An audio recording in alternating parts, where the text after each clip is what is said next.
Chapter 18, Obe.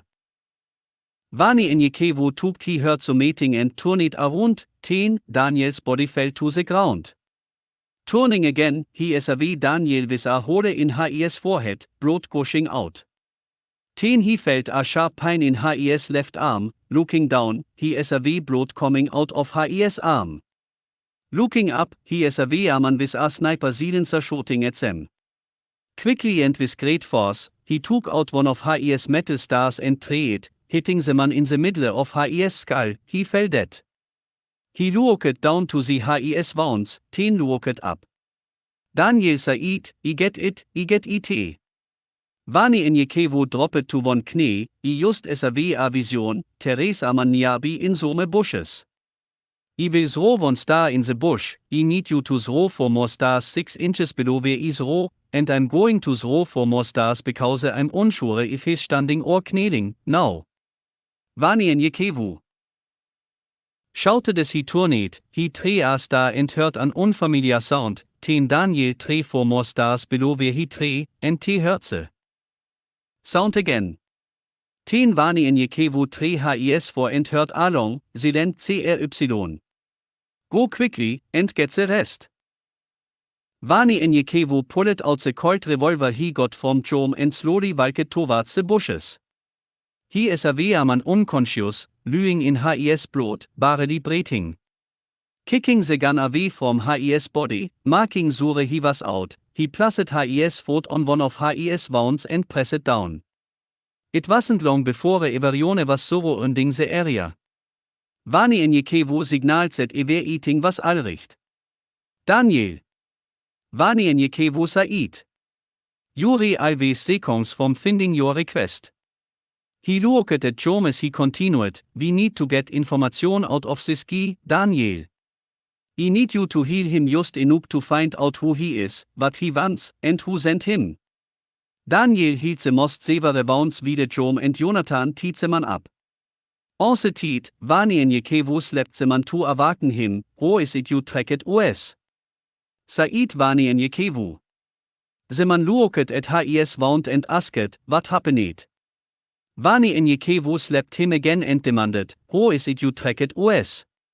Checking his head and backing his eyes, he replied, there is a communicator in your possession. It belongs to the Abini I worked for Alpha, Quebec, 1 or AQ1. Vani Enyekevu 10 asked, how is it we did the test you? The man replied, croaking Davis made by the Albanians, holding his wrist up as high as he could get it. Like the one on my wrist. Vani Enyekevu took it off and handed it to Elisha. You guys see what you can do with this, so we don't have anyone else sneaking upon us. The man 10 asked, how did 5 men, 3 women, and a boy kill over a 2,000 well-trained anakatas? Still seeing Daniel covered in blood in his vision, furious, Vani Enyekevu said, I'll ask the questions here. Taking out his assegai, one last question Vani Enyekevu asked. Where is this Abini that you work for?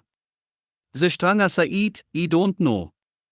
He gives the orders, and he carrying them out, but there is a bounty on you als head as well. I was just told to scout the area for survivors because the communicator was still on, we were unsure of what happened. But when I saw you two and took off the bounty. Vani Enyekevu slapped him again, you killed a boy.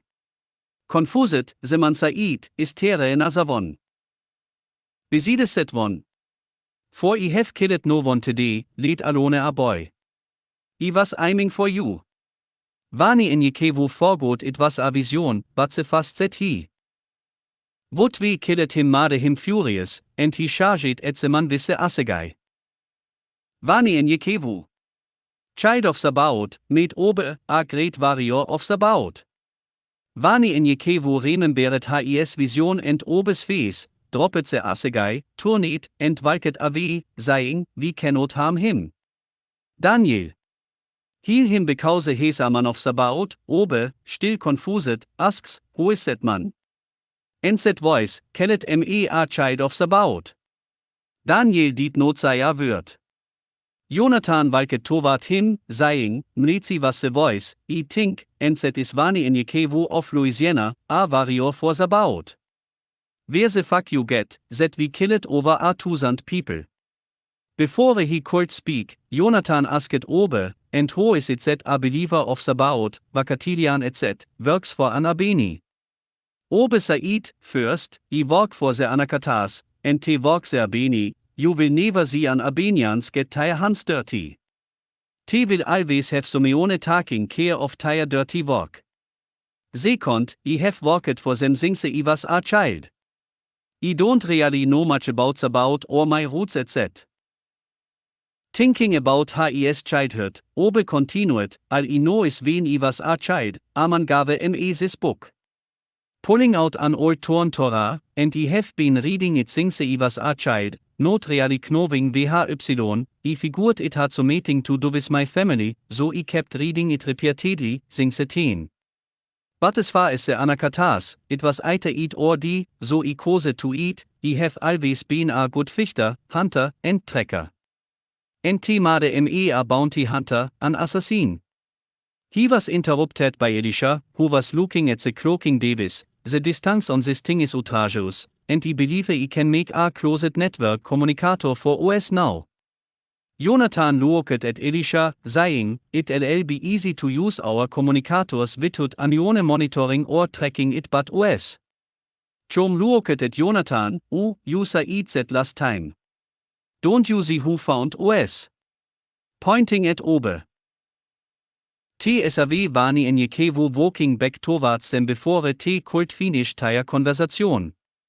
Vani in Yekevu picked up his assegai and asked Obe, are you with us, or against us because the time is short at hand? No one has eaten, and dusk is upon us. I am with you, man of Sabaoth, we are not enemies, but brothers, said Obe as he as a his wounds hearing right before his eyes. Jonathan interrupted, you said, we killed over 2,000 people, when did this happen? I counted my 120 at the most. Obe, puzzled, said, the bubble city of Las Cruces. That explosion alone killed 1,500. Daniel stopped hearing Obe and looked at him, and the rest of the children of Ibrahim looked at each other and started to ask questions. We will talk later, Teen, we must go now, said Vani in Yekevu. Obe interrupted, wait. There is a communicator among you, and the signal is strong, so Meone will be here, unless we mislead them to go elsewhere, I need it now. Elia. Vani in Yekevu said. Please help him find that communicator. Obe said, my jet ship is just a few yards, I need to place this on my ship and send it somewhere. Vani in Yekevu said, I will go with you. Vani in Yekevu instructed Everione to prepare a meal with whatever he had and place camp somewhere safe as he left with Obe. Vani in Yekevu and Obe ran to the jet ship. Out of breath, Obe said, I need to set this thing to autopilot to a place miles away from us. Vani in Yekevu said, how far can you send it? Obe started pressing buttons. How about Rio? Rio de Janeiro. Vani in Yekevu said, that's far enough. Obe finished setting the autopilot on the jet ship as it took off, heading south. Heading back to camp, Obe properly introduced himself, and Vani in Yekevu dropped his guard after Obe began telling his story of being a slave since the use for the Anakatas. While listening to Obe tell of his abuse, trials, and tribulations, living a life as a slave until he was trained to kill for them, Vani in Yekevu as a vision but did their word to Obe, realizing he spoke the truth. 10 men seemed to come out of nowhere behind some bushes and stood in front of Vani in Yekevu and Obe. I'm looking for the man that uses this symbol, said the stranger. Taking a star from around his neck on a chain as Vani in Yekevu looked at Obe. Obe said, I know not of this symbol nor who you are looking for. Obe said firmly and boldly to the men. Who are you, and what is it you want? The man said with contempt, You are obe, a slave assassin for my father, I know of you, but you do not know me. Now, tell me of this symbol or the slave. Vani Enyekevu was now angry over the things the man had just said to Obe because he had already seen the conversation in a vision. But Obe replied, I am nobody's slave, anymore, who is your father, and what is it you want with this man? The man smiled, My name is Nikon, and my father is Oedipus, and I look for the murderer of my youngest brother, Azelin. Vani Enyekevu recognized the name, my easy the symbol which you ask about. Handing the star to Vani Enyekevu, Nikon said, This bullshit here, do you know it, for my fight is not with you yet. Vani Enyekevu smiled, Your fight is with me, for this is mine, and threw the star into Nikon's skull, killing him. As his body fell to the ground dead, Vani Enyekevu said, Now, I have killed 2 evil brothers with 1 star. The rest of Nikon's men attacked Obe and Vani Enyekevu but were defeated, and Vani Enyekevu was amazed at Obe's fighting style, and so was Obe of Vani Enyekevus. T quickly rushed back to camp as if nothing had happened. By the time T had reached the others, and after Vani Enyekevu had caught his breed, he told them what had happened to them. As T discussed it, Vani Enyekevu said, By the way, can you install some distress button on this cloaking device? Some kind of alarm so VLL no when one of us is in trouble. Elisha replied, I talked about it, but I think it's possible. Looking around, he asked Joam, Is a splendid meal, but where is the camp and the horses? Pointing to 2 small poles that were standing in the lake, he said, You said safe, the camp is underwater, and no heat signatures can be traced under terre. Vani Enyekevu smiled, That sounds like a safe place. Obe looked at Elisha, You have a misconception about this heat signature. The trees in these parts are not thick enough.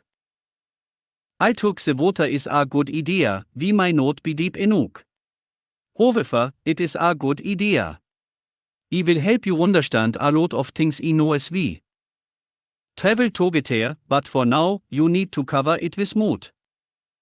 Vani Enyekevu looked at Grace, Will you do us the honor? Obe looked on in amazement. How is that possible? T said, We will tell you later. Everione sat late in the cube, ate, and went in for the night.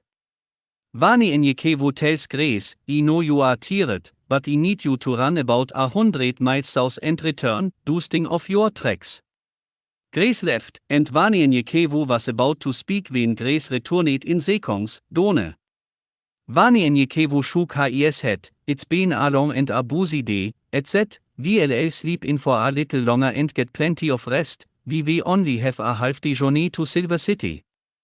Obe waited until Vani Enyekevu was finished talking and asked, pointing at Grace, You mean to tell me she ran 100 miles and back in a few seconds? Vani Enyekevu said, And dusted our footprints, the boat is able, we shall talk later. For now, we are all tired and must get some rest. Vani Enyekevu walked into the camp, looking at the fish up over him with his flashlight, saying to himself, A glass bubble, this is just beautiful. Everione was sound asleep, and Obe lighted confused as he asked himself, I have been a slave all my life, killing for a people I hate. Killing my own. How am I supposed to live my life now? What, who was that voice calling me a great warrior of the boat? Questions filled his head, and for the first time in his life, he felt a tear fall from his eye. Crying himself to sleep, he whispered, The boat, help me. Not a ware he had fallen asleep, Obe heard a loud explosion that awoke him, surrounded by carnage. Women cried for help as T reached out to him. Another explosion right in front of him where alien-looking creatures were trying to capture him, another explosion and another. There was a cloud of smoke ahead of him. A man figure walked towards him out of the cloud of smoke. The man smiled at him and handed him a book, he reached out for it. Was the same man who had given him the Torah long ago, but it was as it looked today, old and torn, saying, Obe, a great warrior of Sabaoth. Like Joseph and Moses, you had to live amongst your captures to understand them, with great pain comes a glorious reward. Vani en Yekevu and the people you are with is where you belong. Sabaoth has long looked after you to bring you here, this is your family now, and this is your home. Obe woke up and started crying, seeing everyone around him was still asleep, he whispered, thank you, Sabaoth. Obe talked about his jet ship waking up Vani in Yekevu. I think it's wise to move on to your destination. I have to think, as if he was hunting, he would be searched and found out it was on autopilot and would be gone to its last location. It's around 2 am, you still have 5 to 6 hours of darkness, and we can move until it's light. Vani en Yekevu Said, I agree. Waking up everyone, Vani en Yekevu Said, it's been a change of plan, and Obe has made aware that it's best to move on to our destination to Silver City. Let's use the cover of darkness to get as far as possible. So. Let's pack up and get out of here as soon as possible. Quickly, everyone packed up everything and was outside. I need a horse, Said Obe. Remember my jet ship is in Rio. Jonathan Said, here, use mine. And then he turned and asked Joy, may I read with you? Smiling, she agreed, saying, you're remarking this a habit. Jonathan smiled, I know. Chom chokili, who are you, my brother, and everyone started laughing. Jonathan embraced, kicked the horse, and started racing towards Silver City, followed by the rest.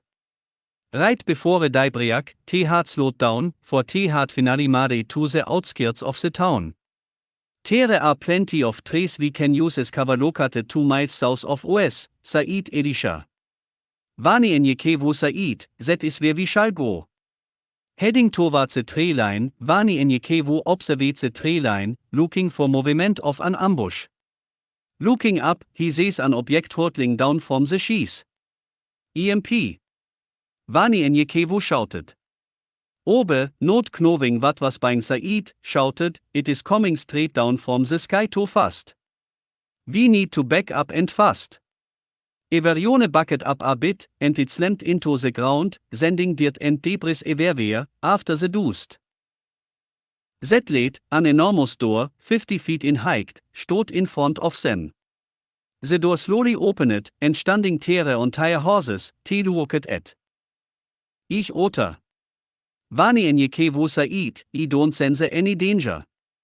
He signaled his horse to go on as he entered the doors, soon followed by the rest. A stranger standing near a table said to them, welcome. Sabaoth has seen that you were weary and is now giving you rest. Come, relax and dine, for no flesh has ever entered heaven's gate. But you must not pass the tree line, for you would surely die. Sabaoth has made this place just for you. Everyone was in awe and slowly got off 2 horses. Please, sit and dine, for I know there are many questions among you. There stood a very long table with a feast of 2 favorite foods. Everyone sat down and enjoyed themselves as they spoke to the man. Daniel, being the young guest, asked the man, so, who are you? The man smiled, the human tongue cannot pronounce my name. But I'm known as Msheka. Vani en Yekevu and Obe, quickly knowing who he was by name, stopped eating and bought, no, Msheka Said. Please rise. Seeing the reactions of Vani en Yekevu and Obe, Daniel looked at Vani en Yekevu and asked, who is Msheka? Vani en Yekevu Said, we never got that far in the Torah. He's the son of Sabaoth who came to earth to see we were having problems obeying him, so he came down as flesh like us, to see and feel sin. He's our attorney, our redeemer. Daniel asked, what is sin? Msheka said to Daniel, sin is those things that Sabaoth hates. Like pride, lust, greed, and there are many, many more. Only man, eating is sin but te compare sin by their own definition, not Sabaoth. ULL no them soon, for you will become a great prophet for Sabaoth like in the days of Isaiah, for his spirit dwells within you. He turned to the sisters, grace, mercy, and joy, I have named you these names because you are dear to my heart. Then he turned to Joam and Jonathan. Two brothers that remained me of the two brothers who were my disciples James and John. Pointing at Elia and Elisha, also the same spirit of whom I named you. Tears rolled from his eyes, you bring me great joy, for you have obeyed the word of Sabaoth, and you will make a great and mighty force the world cannot stand.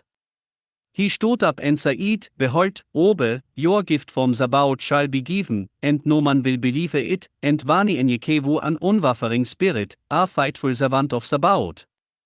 He took a seat and continued, It is an honor to be here, let us dine together and enjoy one another's company, for it is Sabaoth's will that we do so. Everione ate en talket, laukata en joy filetse. Vani en Jekevu asketen sheka, I had a vision the otter the end seen this lady a few times, come to think of it dress in ancient clothing. However, she was in a time I know not of, she called herself, Akilamalek. Who is she? He smiled, yes, Akilamalek. She's a prophetess, a guide of the blind, and the voice of Sabaoth. She will guide your great-grandson, Cush, to his destiny, as she has done for your ancestor before you. Her words make me smile, her spirit brings me joy. Truth springs out of her mood like a well, and she will bring down strongholds with her voice. He paused for a moment, listened to her words because she is not of your time. Many things you will not understand, but your grandson will, it is what turns his heart to Sabaoth. Out of nowhere, a lady about 6 feet tall wearing ancient African Native American clothing was speaking, it was as if they were themselves, sitting in the audience. The privatization of prisons allows for commercializing the system and shopping it to the highest bidders.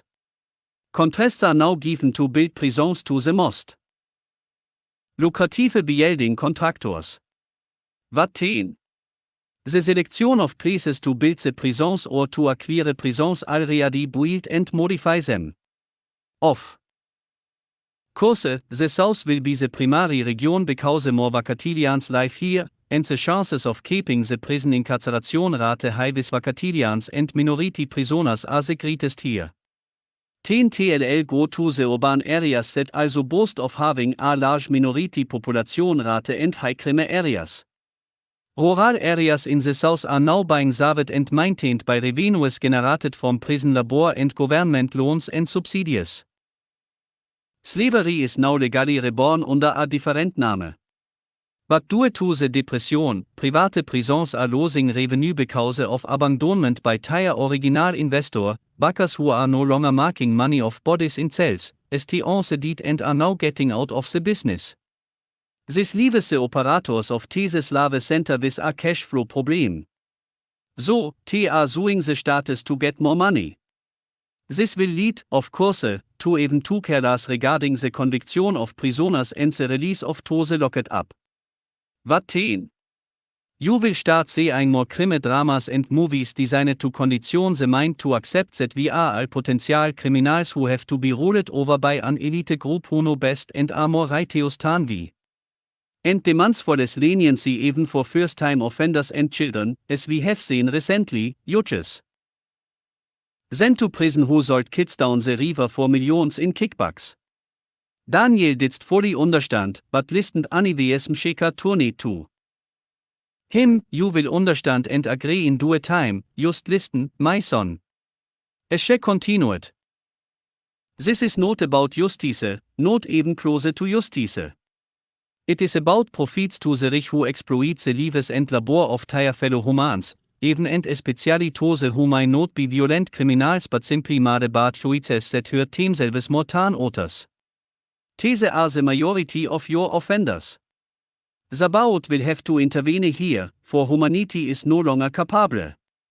Wieder einmal for justice, law and order, and peace through respect for others, right to exist, justice does and always come in the courtrooms of this land from those who wear uniforms or badges or robes.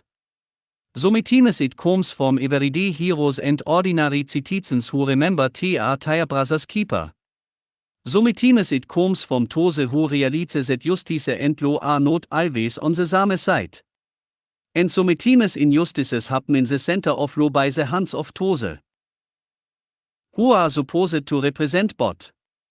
The innocent often gets convicted. And the guilty sometimes go free.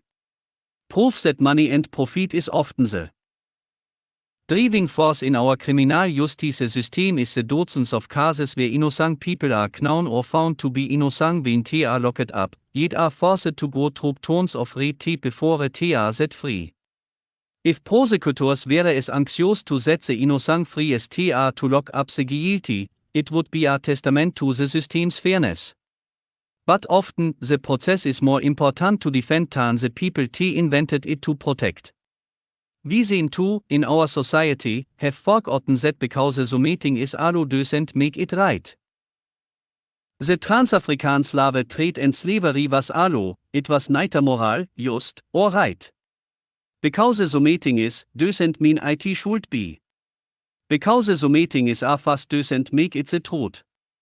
That is when what we create, becomes greater than ourselves, we are setting ourselves up for chaos.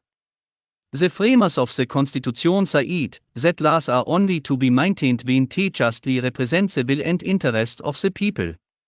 But the laws are never greater than the will of the people they were created to protect.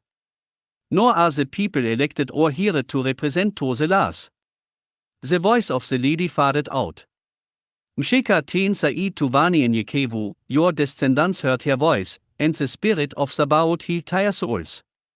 Because the men became evil during his time, they separated the men from women, and children separated from their parents. Respect did, and many killed each other for no reason. Women were given preaches for leaving their husbands, and soon after, women said they didn't need men.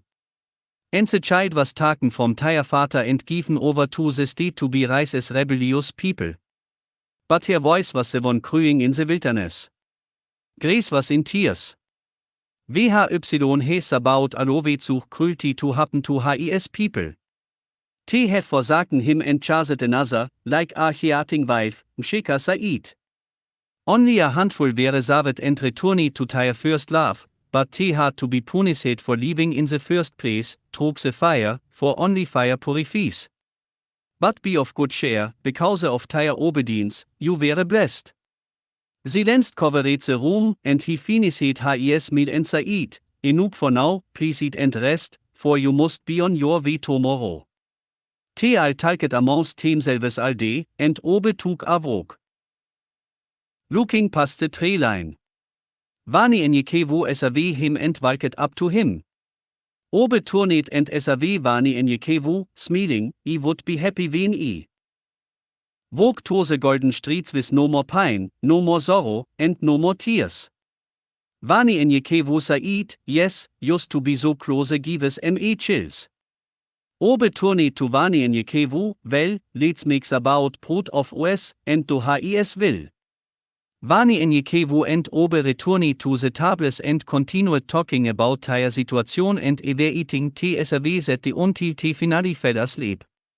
Te heard a voice, rise and prepare to be on your way, it was Mletsi, Obe bought, Mletsi looked at Obe, no, my friend, rise and give us about the honor.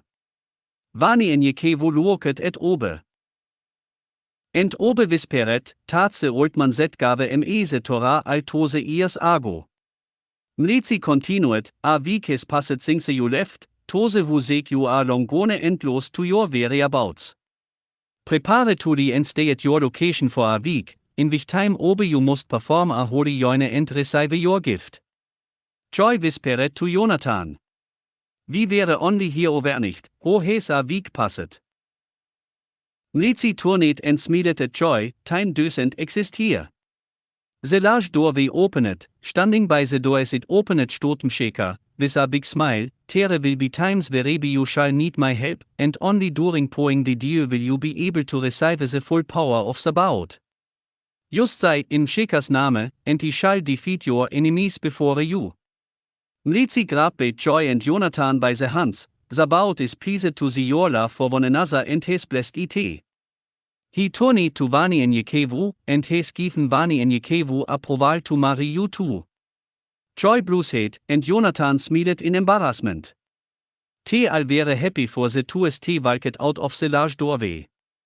When Al had passed the doorway's entrance, it disappeared. Wäre in front of the tree line as if had just come out of the forest.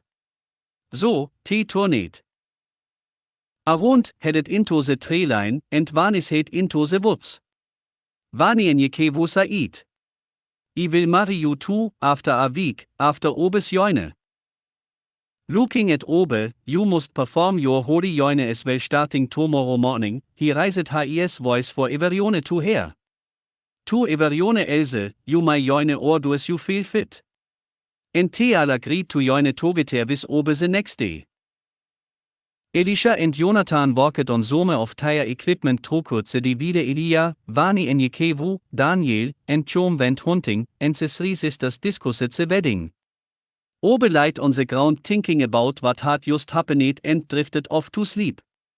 For the first time in his life, he felt peace, he felt serenity, and it was a feeling he never wanted to end. Laukata awakened him. The men had returned, and Al were sitting around talking. Sorry to awaken you, Obe, we were just telling stories of our past, would you like to join in, said Joam. Obe replied, I don't know anything from my past, but I was born. Pulling up his shirt and revealing his shoulder. With his mark on me. Vani and Yekevu looked at the markings and said, that's the Seminoles tribe markings, but I'm not aware of your clan. In Native American history, many would mark their children with their tribe and clan after 1 week along with circumcision if he was a boy. Pulling up his shirt sleeve.